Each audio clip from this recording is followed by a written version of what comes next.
just trying to get your upper body more. Put my mic in my hand too. You can hold your mic, or do you want to hold that big mic?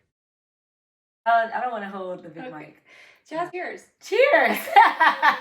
So good to see you. It's good to see you too. Yeah, I haven't seen you in years. This is Jasmin Leigh. She's an amazing human being and comic. And I wanted to do this show with her because I met you at Marty's. Yes. Like 6 or 7, 8, 10 years ago. Started comedy December 2014. Yeah, I remember when you started and pretty much was at Marty's. And I remember when you were having your very first show ever at the comedy store. My bringer show. Yeah, and I remember you doing your set and you're so like, I mean, everyone's nervous on their first show, but you have always had such good energy. Thank you. You're funny, your jokes are good and whatever, but your energy is like solid and it brings people in. And thank you. And we're both Libras. Yes. That's crazy. Yeah, my first show was January 26th. You remember? I do, because my first time at Marty's was in December sometime. If I like go through my Facebook, I probably can figure out the exact date because I remember like, oh, I'm so nervous. But I don't really consider that as me doing stand-up because it was me, Marty, my cousin Ben, who actually lives next door, and Tiffany King. Yes. And it was the three of us in the room, and it was just me, and I was just reading from my journal. So I don't know if it was considered stand-up or me just reading a monologue. It's therapy. It's a therapy monologue, which is kind of what stand-up could be at times, is therapy. I remember, like, I don't know, maybe 2 years into this. Do you remember that theater at the end of La Brea? Next Stage, where I started my shows. Jasmin, I'm going to let you talk, but I just want to, like, lay the groundwork. You are so consistent with what you do. You did the show at the theater, and every week, this is the cool thing, every week you would go to Hollywood Boulevard and get people. And you would bring randoms into the next stage. Yes. Yeah. Who does that? But that's smart because you have that whole world out there that people go to Hollywood Boulevard to like get into weird stuff and meet comedians. So you did that every week. You'd pass out flyers on Hollywood Boulevard and bring people in. I'm gonna let you take it away so you can. Okay, so actually I did start at Next Stage. I don't even know it was 2 years in. I had like burnt my foot at work, and so I couldn't really walk. And so we had finished with improv because remember Chris Berube used to do. Can you stop 1 second? Yeah. I'm just gonna fix this. It's bothering me. Is it a lip gloss? No. Okay, so we had the improv class that Chris Berube taught, and then afterwards we would always go to Mel's Diner for open mic. And so this particular night I couldn't go to Mel's Diner because my foot was messed up, so I couldn't walk, and everyone else was walking. So I was like, I'm gonna talk to Chris and see if we can do open mic here because everyone's already there for improv. Do open mic right after the one-stop shop. And he was like, yeah. So started doing the open mic after the improv class. And then I did that for some months and I was like, I kind of want to do an actual show.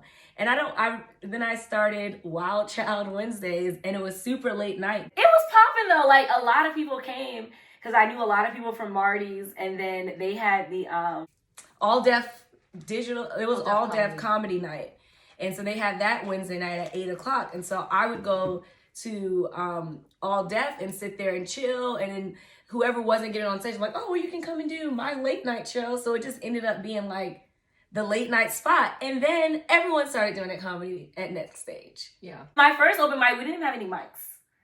You didn't have mics? We didn't have mics. We just stood up there and we kind of talked. And then Nika King was like, I have a mic. You can borrow my mic. And then she brought her mic and I borrowed her mic and went from there. I love it. Yeah. That was actually smart of you because you took where everybody was already and they're warmed up. They've already done some comedy and then you bring it there and the energy's going. But you bring the energy regardless. I try.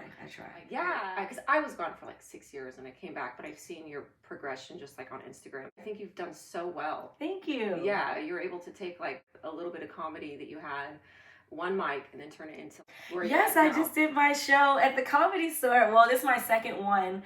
The first one was a little bittersweet because my god sister, who I've known my whole life, she passed on November 9th, which was the day of my first actual Comedy Store show. And so I still did the show because she was a very huge supporter of my career and a super huge supporter of Cool Kids of Comedy, the brand that I'm building. So I was like, you know what? I'm still gonna go ahead and do it. But this last one, like, it was so much fun. I feel like I was in my element. All the comedians were on fire. My DJ was on point, and it was pouring down rain. And for it to be pouring down rain in LA and to look out and see a packed out room, it was just amazing. It was, and even if, like, knock on wood, if I don't do anything else, like, I've been trying to get a show at the Comedy Store since I started doing comedy. So I can always say I had a packed out show. Yes. At the Comedy Store. On a rainy night in LA. On a rainy night. So I can be 70. Yeah, you remember my backed up show at the Comedy Store. Yeah. It's going to be my claim to fame. You should do that. Yeah. Absolutely. And what's your god sister's name? Ellen James Robinson. Oh. Yeah. In honor of Ellen. Yes. Well, the show is hers now. It just is. It's her show. So. Yeah. Where are you from? Originally, so I was born in Maryland. I'm still not really sure how long I stayed there. Because my mom, first, I don't know what she did with my baby pictures. If I didn't look like her, I think she stole me.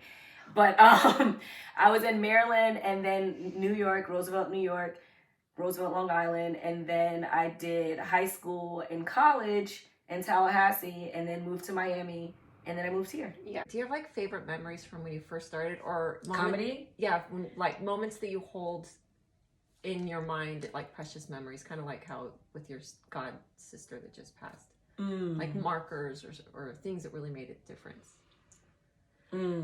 Or mentors, like people that have mentored you. Okay, so mentors for sure. You know London Brown, do you? London Brown? Okay, oh, so yeah, London Brown, I always speak of him in like almost every interview because I told him that I wanted to do comedy first. And so I used to be a cocktail server at Comedy Union over on Pico. It was a Black-owned comedy club. And they had like some of the funniest people, you know, I still have seen. Like I didn't grow up watching stand-up comedy. So like my stand-up comedy started there.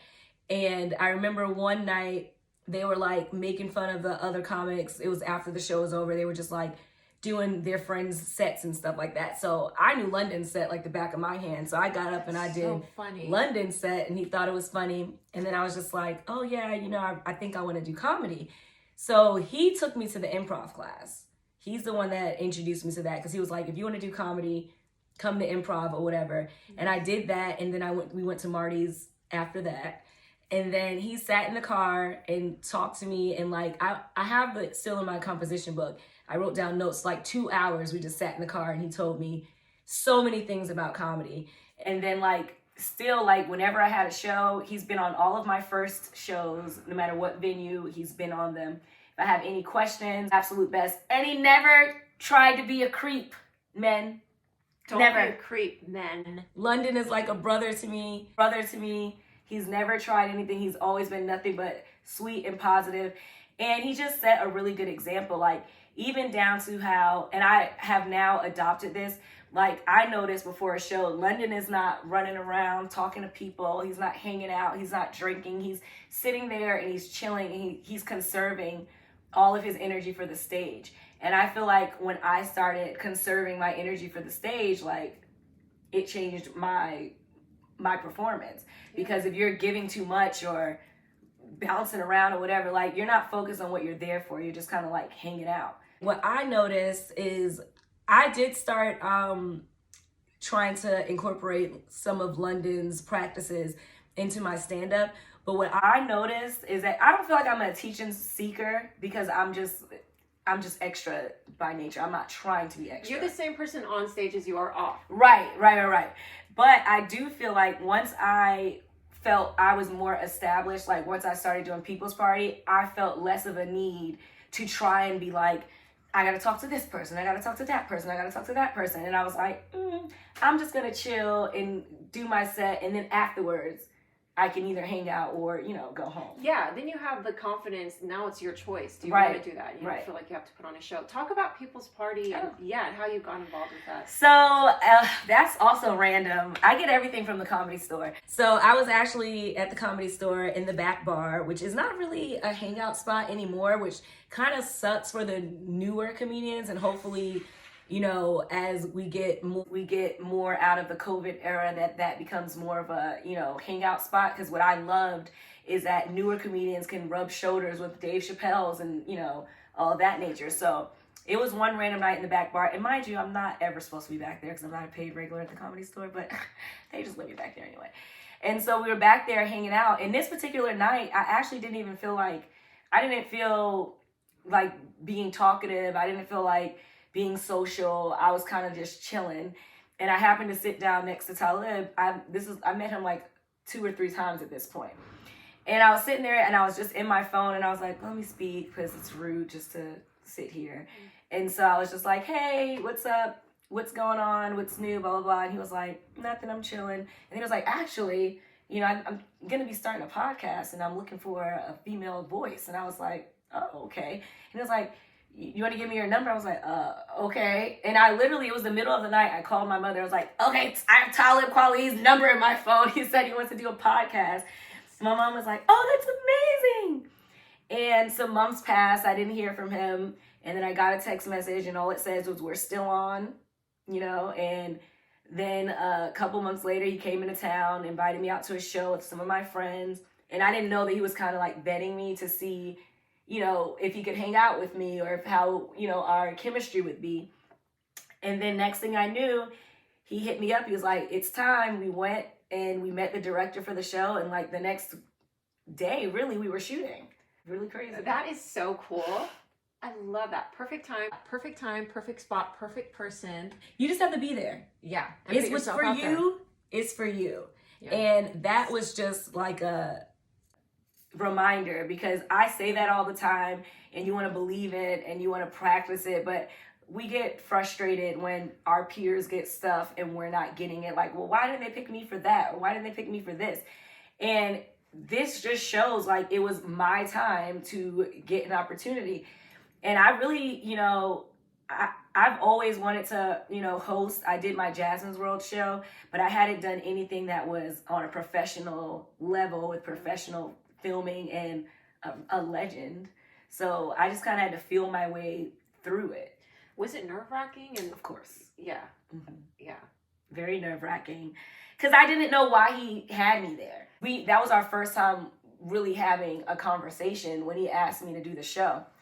And, you know, he saw something in me, I guess, that I didn't even see. And he just knew this is going to be a fit. Yeah, I think your calling is absolutely the stage and hosting and whatever comes of that. And you can totally, whatever show you want to do, you're going to do good at it. Yeah, I love hosting. You're consistent and you have the right energy and it's your calling. It's your calling. You're supposed to do that. Yeah. I used to have like a fake talk show. I would ask my friends questions and stuff in the schoolyard. And, you know, like the little Home Alone walkies, I would like record the conversation. So I've always wanted to host and I've always wanted to be an actress. But I didn't think that hosting would get me there first. Like my goal is to be doing hosting, have my sitcom and be in movies simultaneously, like have my talk show. So yeah. What are you doing are you writing a pilot or are you you're doing acting things as well, right? So you're doing commercial, you have an agent right now. Like where do you want to see yourself in 4 or 5 years from now? 4 or 5 years, I definitely have my talk show already and I'm producing movies. I'm not sure if I want to direct, but I definitely want to produce and executive produce.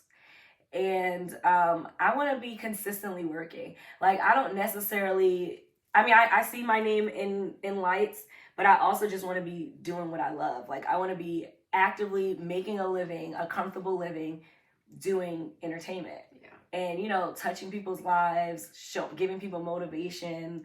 And 4 or 5 years, I'm going to be set. Like, people are going to get tired of seeing me. They're like, again? like Kevin Hart, and he's in everything. And you're like, God dang, Kevin, that's what I want to be. And because I didn't come out here to be a comedian, I came out here, you know, thinking I was going to be doing dramatic acting.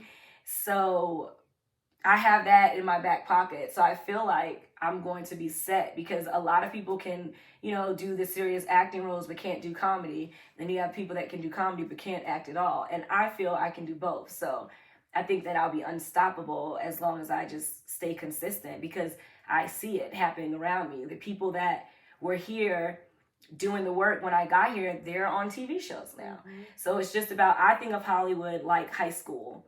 and you're just going through your different classes. So like, I would say I'm an upperclassman now, and I feel like you graduate once you get that first series regular, or that first starring movie, and then you have to continue it, obviously, but that's graduating for me. Yeah. I absolutely, that's like a great analogy, a way to put it. And there's no stopping you. Like, you wouldn't let anything stop you. You're a wall breaker. You're a ball breaker and a wall breaker. A wall breaker. My father told me don't accept no for an answer, and I don't think I ever have. Like, in business, I definitely feel like if you tell me no, I'm gonna find another way to do it. Yes. I love your daughter. She looks just like you. I know. She's your twin. I love her sometimes too. Talk about She's a terrorist. Yeah. A cute one. I guess.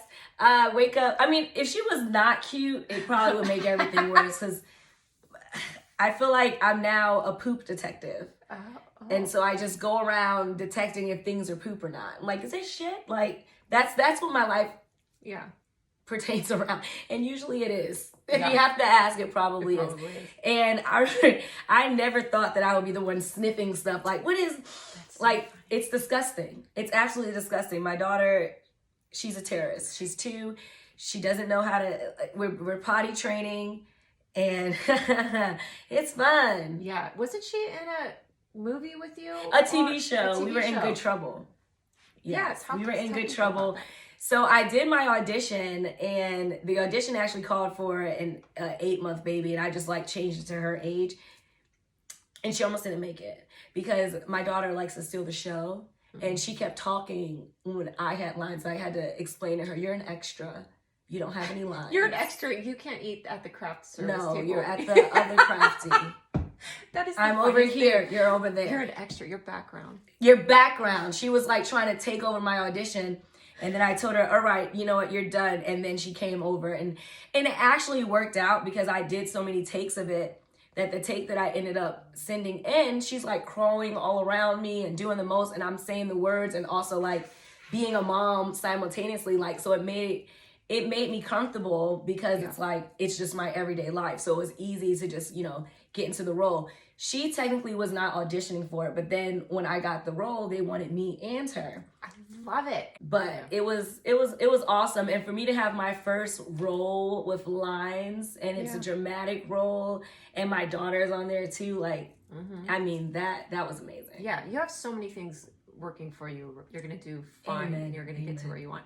Is there anything that you want to say, a shout out, a story, a thank you? Like, is there any... Honestly, as a single mom, my biggest fear was being able to continue my career. And so I'm definitely happy that I am still doing it, because when I found out I was pregnant, I was like, oh my God, I'm going to have to figure out something else to do. Like, what am I going to do?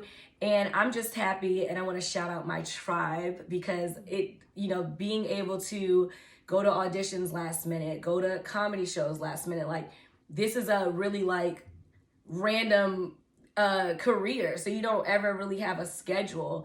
And I feel like if I didn't have amazing people around me, there would really be no way that I would be able to continue following my dreams.